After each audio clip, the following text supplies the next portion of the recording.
राधे राधे महाराज जी। महाराज जी, मैं एक ज्योतिष हूँ और चेहरा देखकर भी लोगों का भविष्य बताता हूँ महाराज जी। पर जब किसी का भविष्य फल उनकी आशा के अनुरूप नहीं होता, नकारात्मक होता है, तो मुझे उन्हें सच्चाई बताने में झिझक सी होती है, कहीं मेरे उत्तर सुनकर वो मायूस ना हो जाएं। तो महाराज जी, इस स्थिति में मेरे को क्या करना चाहिए महाराज जी? वैसे हमें ऐसा लगता है अपने भविष्य की जानकारी नहीं करनी चाहिए।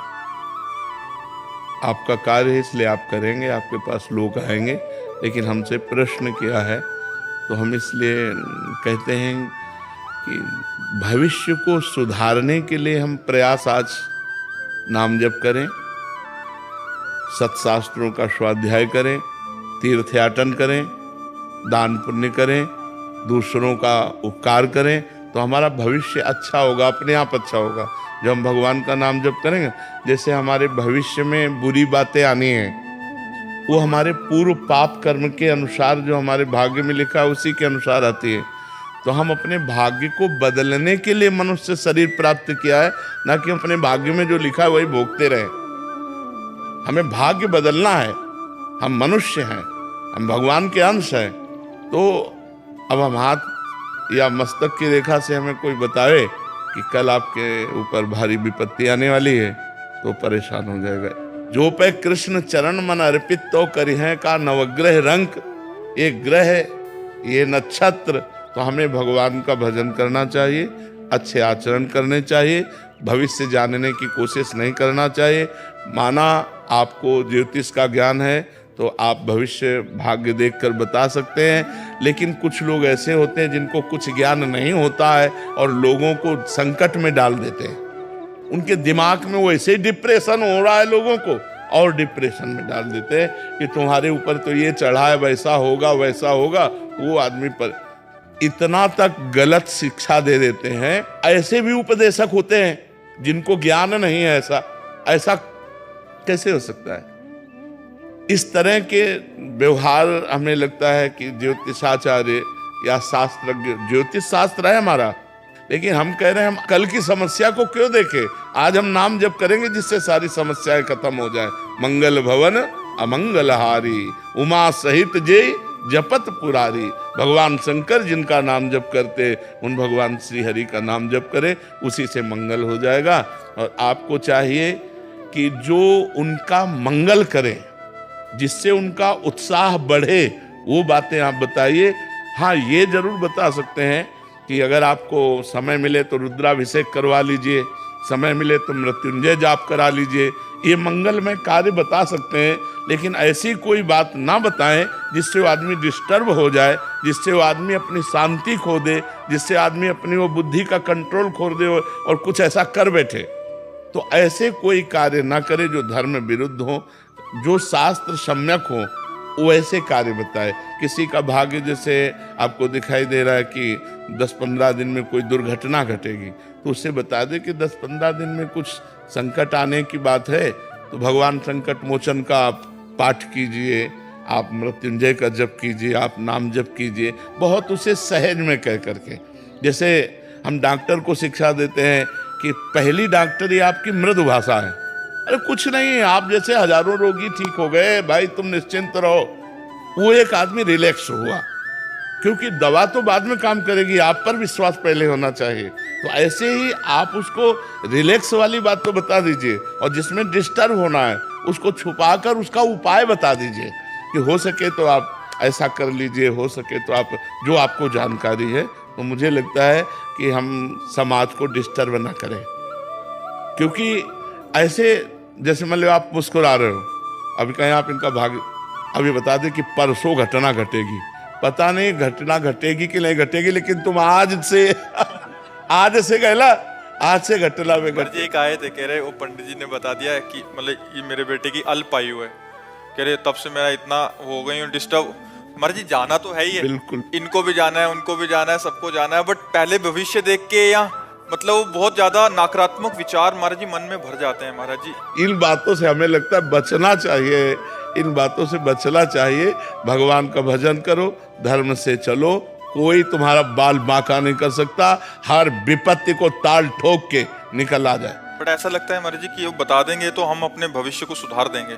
क्या सुधार लेंगे? भाग्य का परिवर्तन वशिष्ठ जैसे महापुरुष, वशिष्ठ जैसे महापुरुष भरत जी से कह रहे, सुनो भरत भावी प्रबल, बिलख कहो मुनिनाथ, हान लाभ जीवन मरण, जस अपजस विधिहात। खूब सीता जी की पत्रिका, जन्म पत्रिका मिलाई थी राम जी से सतानंद जी ने, और इधर वशिष्ठ जी ने। कहीं योग नहीं था कि 14 वर्ष का वनवास होगा, लेकिन होना था, हो गया। जो होना, इतने बड़े बड़े महापुरुषों के बीच में जो होना है उसे होना ही है महाराज, ये भी नहीं रोक सकते। जन्म जन्म से हम भटकते आ रहे, मनुष्य देह पाया है, अब की बार हमें ब्रह्म प्राप्ति होनी चाहिए, भगवत प्राप्ति होनी चाहिए। हमारी बात को समझो, हम मतलब उपहास नहीं कर रहे, हमारी बात को समझो, और हम किसी भी आदमी को डिस्टर्ब करने का कार्य ना करें, हम किसी आदमी को सुखी करने का कार्य करें। जैसे हमारे पास कोई आया है, भाई हमारे भाग्य के, तो हम उसके भाग्य में अगर देख पा रहे हैं कि संकट है, तो हम उसको उपाय बताते हैं, लेकिन संकट नहीं बताते। यार ऐसा कुछ लगता है कि अगर आप मृत्युंजय जाप करा लो तो और अच्छा रहेगा, ये नहीं बता रहे कि 15 दिन में ऐसे से ऐसा हो जाएगा, नहीं, ऐसे ऐसे नहीं। ऐसा अगर होता तो बड़े बड़े ब्रह्म ऋषि हुए जो सब कुछ जानते हैं, सब कुछ जानते हैं। आप ऐसा ना समझो हम बचपन से बाबा जी हैं, केवल मंत्रों में ही खेला है। जैसे लोग गुल्ली डंडा और क्रिकेट खेलते ना, हम मंत्रों में ही खेला है, शास्त्र का मनोरंजन किया है, और जीवन भर जितेंद्रिय और ब्रह्मचर्य का पालन करके भगवान के मार्ग में चले हैं। तो किडनी फेल है और डायलिसिस हो रहा है और जीना मुश्किल है। कर्म का ये फल होता है। अब ये आज के कर्म का फल नहीं, ये पूर्व के कर्म का फल है। ऐसे हम मिटा सकते हैं? आप विचार करो, इतना भजन कर तो मिटा सकते हैं, तो ये किसी के भाग्य को मिटा सकते हैं क्या? भाग्य को मिटाने की ताकत किसी को नहीं है। जो कुछ लिखा है वो होके रहेगा। होई सोई जो राम रचि राखा को करी तर्क बढ़ा, तो अस कई जपन लगे हरिनामा। भगवान का नाम जप करो, इसी में मस्ती है। नाम गुणवंत नहीं लिया है, नाम जप करते रहो और समाज की सेवा करते रहो, यही भगवान की सबसे बड़ी पूजा है। और जब सेवा निवृत्त हो जाए तब गुरु मंत्र ले लेना। नाम जप करते रहो और समाज की सेवा करते रहो धर्म पूर्वक, यही बहुत बड़ी बात है। भगवान नाम जप से बहुत जल्दी प्रसन्न हो जाते हैं। सुमिर पवन सुत पावन नामू, अपने बस करी राखे रामो। भगवान को अधीन कर लिया, राम राम जप के। तो जो नाम प्रिय हो वो नाम जप करो, और जो आपको समाज सेवा मिली वो धर्म पूर्वक करो, इसी से भगवान प्रसन्न हो जाएगा। डॉक्टर दिव्यांशु जी, गाजियाबाद से।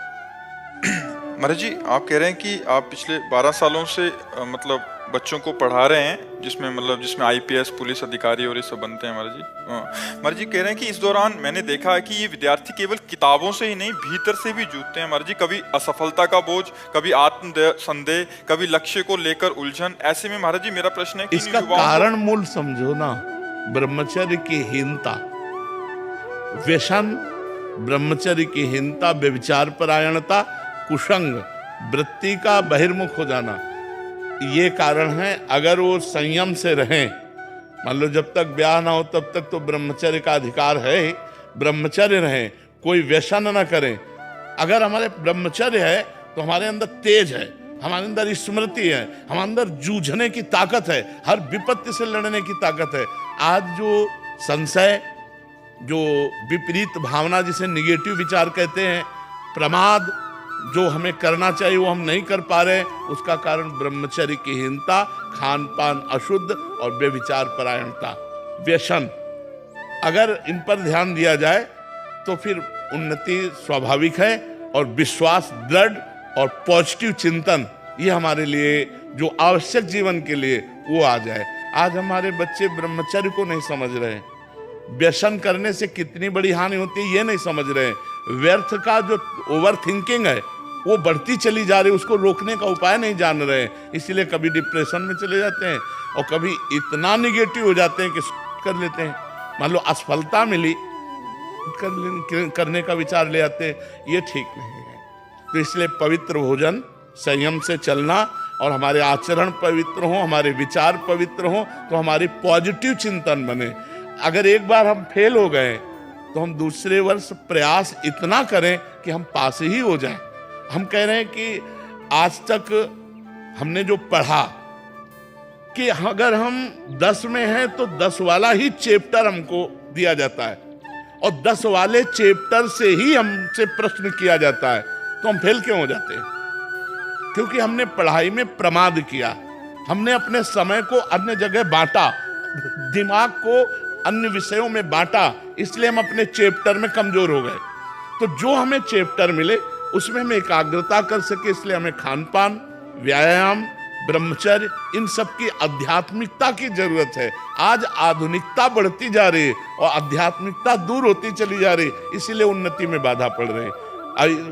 पहले देखो, पूर्व में गुरुकुलों में रखा जाता था छात्रों को, क्यों? क्योंकि जंगल में ऋषियों के पास रहकर ब्रह्मचर्य का पालन, व्यसन रहित जीवन, एक ऋषि जीवन। तो 20-22 तक ऋषि जीवन व्यतीत किए और फिर गृहस्थी में आते थे तो बहुत जोर का गृहस्थ धर्म का पालन करते थे।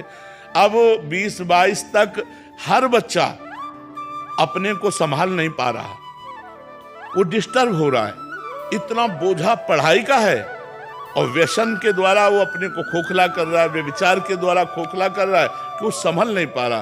कोई बिरले ऐसे बच्चे होंगे जो ब्रह्मचर्य 20-22 तक रहें, जो व्यसन ना करें। ये हमारे भारत की नवीन पीढ़ी है। अगर ये हमारे भारत के भविष्य बच्चे व्यसन से युक्त रहेंगे, व्यभिचार से युक्त रहेंगे, तो ये हमारे समाज सेवी नहीं बन पाएंगे। किसी पद पर जाएंगे तो ये अपने आचरणों का ही विस्तार करेंगे, घूस लेना, बेईमानी करना, व्यभिचार करना। अगर संयमी है, जितेंद्रीय है, पवित्र आचरण, कोई नशा नहीं, तो हजारों का सुख वर्धन करेंगे, हजारों की सेवा करेंगे। तो ये कमियां हैं जो आज हमारे समाज में नए बच्चों में पहुंचते रही। आहार अशुद्ध, विचार अशुद्ध, आचरण अशुद्ध, व्यवहार अशुद्ध, गंदी फिल्में देखना, गंदा भोजन पाना, गंदे आचरण करना, गंदे विचार से युक्त रहना। हम ये नहीं कह रहे कि सब, लेकिन अधिकतर इसमें बच्चों को देखो।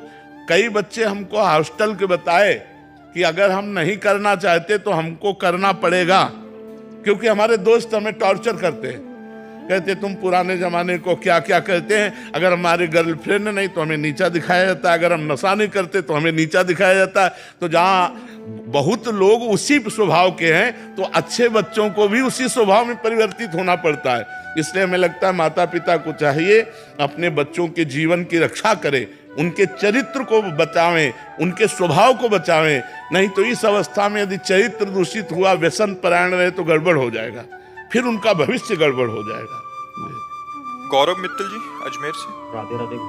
राधे राधे महाराज जी। महाराज जी, सन्यासी सब कुछ त्याग देता है, घर परिवार वस्त्र मोह और भक्ति में लीन रहता है, लेकिन एक भक्त अपने जीवन परिवार और कर्तव्यों के बीच में रहते हुए भगवान को याद करता है। दो मार्ग ऐसे में कौन बड़ा है? दो मार्ग हैं, बड़े छोटे का नहीं है, इसमें कोई बड़े छोटे का नहीं है। दो मार्ग हैं, एक है निवृत्ति मार्ग, एक है प्रवृत्ति मार्ग। दोनों मार्ग भगवान तक जाते हैं। जैसे बिहारी जी के दो मार्ग हैं, एक आप सीधे पकड़ो, अटल्ला चुंगी होती हुए जाओ, एक परिक्रमा मार्ग से जाओगे तो बिहारी जी कौन बड़ा छोटा रहा? मार्ग हैं, दो मार्ग हैं। अपने अपने धर्म से चलो, अपने अपने मार्ग से चलो और प्राप्ति उसी परमात्मा की होनी। पर ऐसा नहीं कि गृहस्थ होकर बेविचार करो, नशा करो, बेईमानी करो, गंदे आचरण करो, बोलो गृहस्थ है भगवत प्राप्ति हो जाएगी। नरक में डंडा चलेंगे, भगवत प्राप्ति तो नहीं होगी। ऐसा नहीं कि बाबा जी बन गए हो, मनमानी तुम आचरण कर रहे हो, खूब रुपया पैसा दुनिया संसार, नरक में जाओगे। हरे शिष्य धन शोक न हरे, सो गुरु घोर नरक मा परे। चाहे गृहस्थ हो चाहे विरक्त, अपने अपने धर्मानुसार चले और भगवान का भजन करे और समाज की सेवा करे। चाहे गृहस्थ हो चाहे विरक्त, तब वो भगवान की कृपा को प्राप्त होता है। और जब भगवान मिलते हैं तो पूरे के पूरे मिलते हैं। जैसे एक सन्यासी को मिलते हैं ऐसे एक गृहस्थ को मिलते हैं, पर अपने अपने धर्म से चले। अधर्म से चलने वाले में दोनों को नहीं मिलेंगे। धर्म से चले तो जो धर्म से चले वही बड़ा, चाहे गृहस्थ हो चाहे विरक्त हो। बात समझ रहे हो? महाराज जी, धर्म की सेवा कैसे करें? धर्म की सेवा, धर्म का आदेश होता है, आज्ञा का पालन करना ही शास्त्र आज्ञा का पालन। जो धर्म है वो शास्त्र आज्ञा है, संत आज्ञा है, जो भगवत प्राप्त महापुरुष है उनकी जो वाणी है वो आज्ञा है, उसका हम पालन करें, वो धर्म का पालन हो जाएगा। उनकी आज्ञा के विरुद्ध चलना अधर्म है और उनकी आज्ञा का पालन करना धर्म है। जो शास्त्र आज्ञा उसके अनुसार चले।